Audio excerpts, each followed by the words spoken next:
We knew he'd do it to me. I'm speaking on behalf of Mark, who is, apologies again, the poor man is being thrown all over the country with his work at the moment.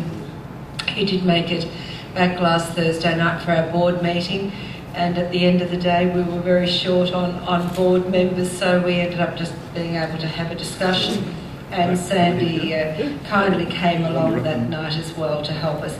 But Mark has asked me to pass on his best wishes for Christmas and the New Year, and certainly looks forward to seeing us all back. Our first meeting is Wednesday the 16th of January, so he's hoping that you do all have a nice break until then. Look at our little man. I should sit him up there.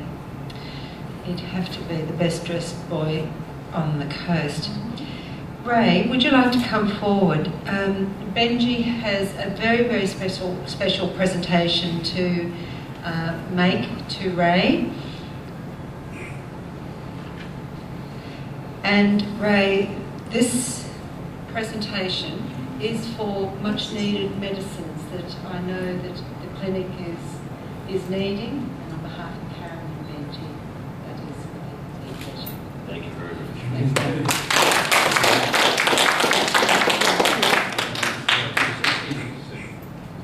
Come here,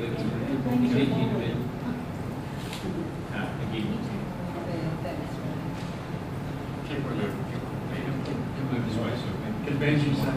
You go. He's with it because he shuts his mouth.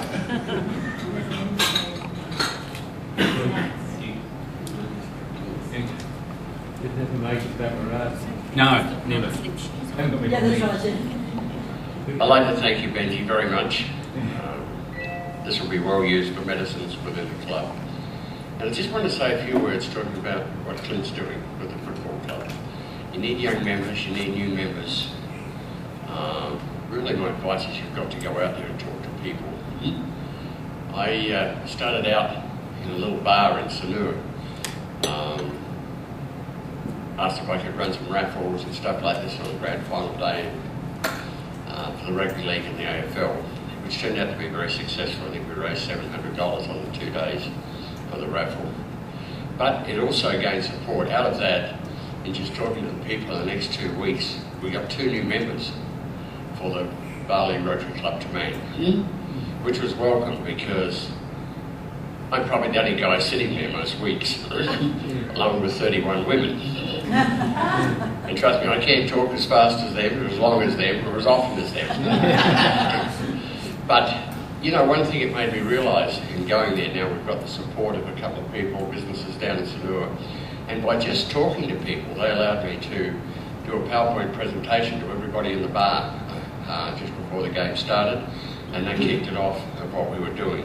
And from that, we're starting to get support for Rotary, because before that, 90% of the people in that bar didn't know what Rotary was.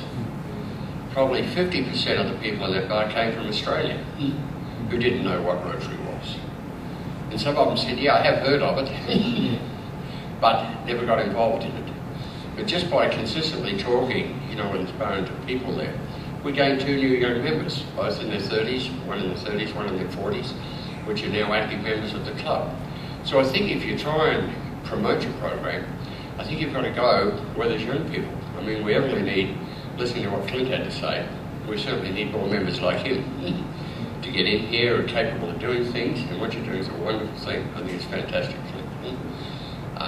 So I just thought I'd pass that on to you, that by just reaching out to people, you know, even in a bar type area where you've got a lot of young people there watching sport or doing their thing, you will reach the people and you will get there. Okay? So thank you very much, folks. I appreciate it. And any of you want to come and see what we're doing over there, please send me an email, come and be our guest. Okay? We'd love to have you.